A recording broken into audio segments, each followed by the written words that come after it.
everybody, hope you're all doing really well and welcome to my discussion video for Landfill Mountains by Rab Ferguson. This will be spoiler free, so don't worry if you haven't read it.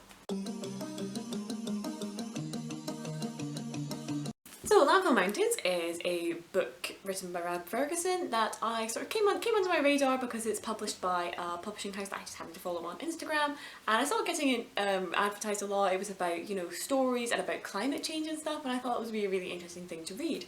So I bought it and I read it. Synopsis is, you know, after climate change, our main character Joe and his family live in a small village of scavengers who go up to the Landfill Mountains to pick recyclable goods to trade for food.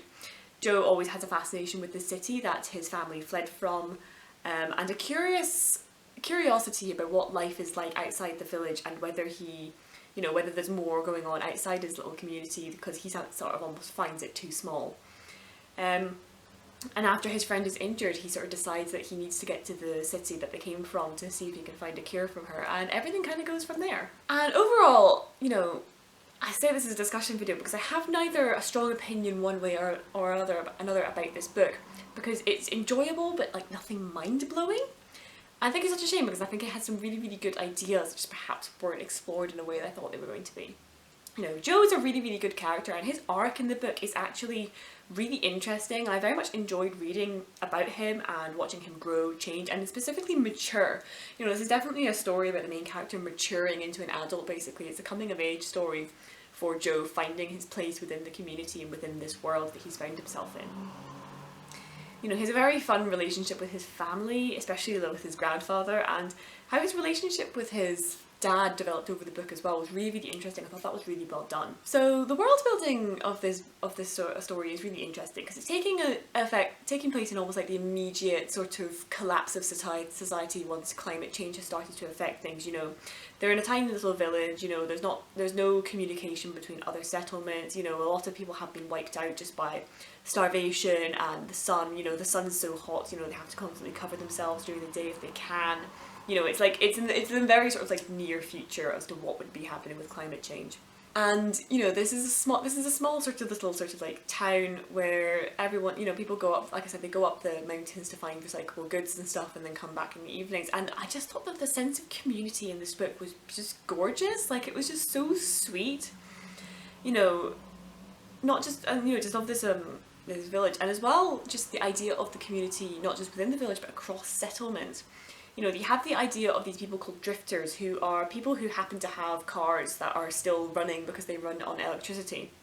And what they do is they receive recyclable goods from the people in the village that then they can trade at recycling centres for electricity to charge up their cars.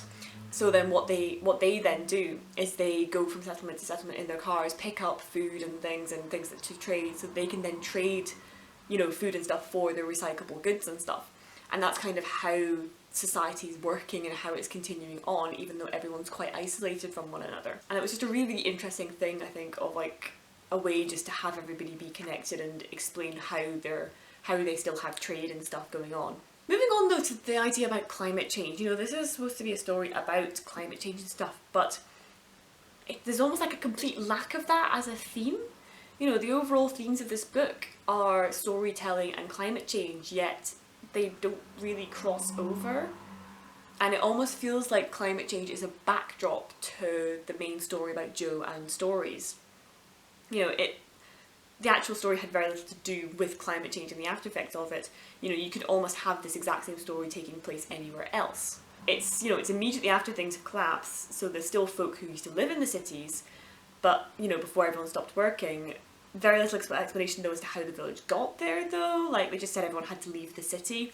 There's not really an explanation as to how that's any different from living in the city versus living in the village. You know, I genuinely can't remember exactly why they all had to do that, like maybe resources or something, but it did kind of feel a little underexplained. And one thing that I personally would have liked to see in a book about climate change that this one really didn't deliver was the idea of exhausted frustration. Because, and if you don't know what I mean by that, you know, especially I think my generation, in terms of climate change and stuff, it's like we're shouting at a brick wall. It's like we're doing everything we can, but then there's always just the people in power and others who just aren't doing anything at all, and it's like no matter how many small changes we make, it's big changes that need to happen. but we have no control over that, and it's that frustration as to, you know, COP26 has just happened down in Glasgow, yet, you know, they've not even come to like an agreement about what they'll do. You know, it's like, what was the fucking point of that then? They're just going to do nothing and we're all going to die because of it. You know, there was none of that kind of idea. Joe feels angry at his dad specifically for being like, you know, a contributor to climate change and stuff, and you know, there's a lot of, you know, Joe's father who did live in the city and stuff, and he just kind of makes comments about, oh yeah, we just used to have so much waste and we used to throw things out all the time. It's like, I almost would have preferred if there had been more of an idea of his father being like, look, we tried everything, but you know, it just wasn't enough, it was too little too late. You know, there's almost no mention of whether or not they actually tried to halt things or lobby things and lobby for change and stuff. Very much a focus on, oh, we just used to throw things out all the time. Oops. And it doesn't actually tie into the actual story. Whilst I liked the idea it brings into the world building, as mentioned, there's nothing that relies on that, you know, relies on it being this particular world, besides some of the stories being a metaphor for climate change. Again, you could have the same story but in a completely different setting.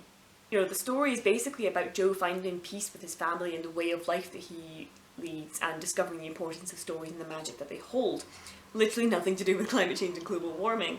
It doesn't affect the story at all, and I just would have liked it that had been actually explored a little bit more, and it being more relevant than what it is. And yeah, the actual plot is pretty fucking weird. Like, I enjoyed it, but it was pretty fucking weird. Joe keeps trying to get to the city and keeps finding like living stories in his way, and usually they haven't been mentioned until they turn up. It's kind of annoying. I kind of wish there'd been a bit more foreshadowing of like his grandfather telling him the stories and then we meet the stories. But it was almost a case of like, he sees something and goes, oh, that's the wolf from this story, and then he tells you the story, and you're just like, I would have preferred if that had been like mentioned earlier. And then they're like not brought up again. It's an interesting idea, but I just don't know why the author decided to fuse together the idea of climate change with something like stories are real and they're magical. Like, yes, one of the main stories that does become a huge important thing to the plot is very clearly a metaphor for climate change itself and humanity's relationship with the earth and things, but aside from that, it kind of falls flat. It, you know, that story in and of itself, again, just feels flat, and it just feels like it's really out of place within the world building that he's done. Joe's girlfriend was a character. She supports him and helps him with his plan initially, but then she felt too little like a character that was only there to be a girlfriend for Joe. You know, she does very little in this book, despite the fact that she actually does get a lot of page time. Like, she's there a lot, but she doesn't do all that much. You know, there's also a discussion of miscarriage in the village and how common it is for the girls to miscarry, which I get that it was like brought up as a way to, you know, because they're all quite malnourished and stuff, they don't get enough like nutrients and stuff, so yes, it would be very common for them all to miscarry quite regularly. But, you know, it just kind of felt like a random thing shoved in there to make Joe feel guilty, like, oh, guess I won't sleep with my girlfriend anymore because the idea, you know, because I feel guilty that of that one time she was pregnant and miscarried, but she didn't tell me about it until now. Like, I don't know, it just, personally, the whole idea of miscarriage and stuff is a very sensitive topic, I think, and it should have just been, I think, dealt with in a more nuanced way and had more of a point to it being there if you're going to bring up something like that, rather than it just being an author being like, oh yeah, and then loads of people miscarry and it's kind of sad, but oh well, that's just a reality for climate change. Like, I get that it's a very realistic thing as to what would happen in this sort of community, but it just kind of felt like it was in there to be that, as opposed to something, you know, actually acknowledging miscarriage and stuff, which, as I said, is a very sensitive topic, and I don't think it's handled particularly well here. And it was brought up kind of that one time and then never really mentioned again.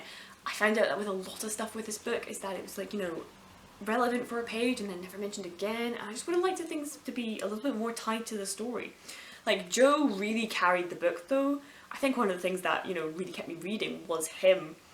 He was a really good protagonist to read about. As I said, his arc was really fantastic. I found him very compelling as a character, and how he grows and matures and how his relationships with his family and his girlfriend and stuff develop across the book.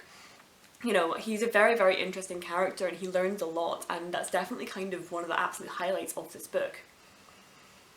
And similarly, sort of like the world building, the idea of the communities, the village traditions and drifters, etc. were very well thought out. The author definitely put a lot of thought into thinking about, you know, how would a society function and run in the immediate after effects of climate change? What would they still have? What would they need to, you know, problem solve? you know, I liked the fact that the book never did what I thought it was going to as well. Like, it never went where I expected it to, which I actually really liked. It kept things interesting, it kept me on my toes sort of things. You know, you think it's going to go one direction and then it just completely turns around. It's like, nope, we're going this way now. Like, it makes sense as well. It's just almost like playing with that idea of like you expect to want it to go one way and then it just like, you know, turns that completely on its head. You know, it really made sense for it to be structured in that way as well. But yeah, I mean, overall, there was just a complete lack, I think, of actually discussing climate change in the lens of someone reading it now. And as I said, it really just felt like more of a backdrop, which I wasn't the biggest fan of, to be honest.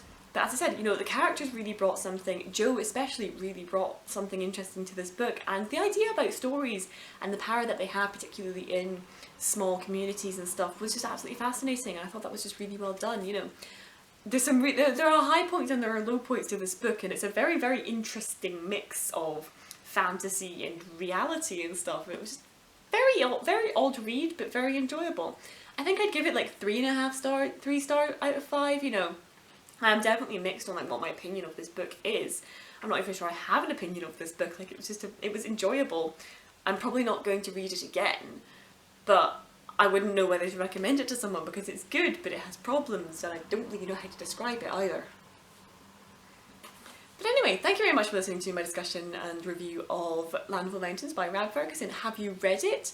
What did you think of it? Definitely let me know down in the comments. Do you agree with me that you know, climate change wasn't handled in a way that you expect it to be? Did you actually prefer how it was handled in this book? Let me know, I'd love to hear from you.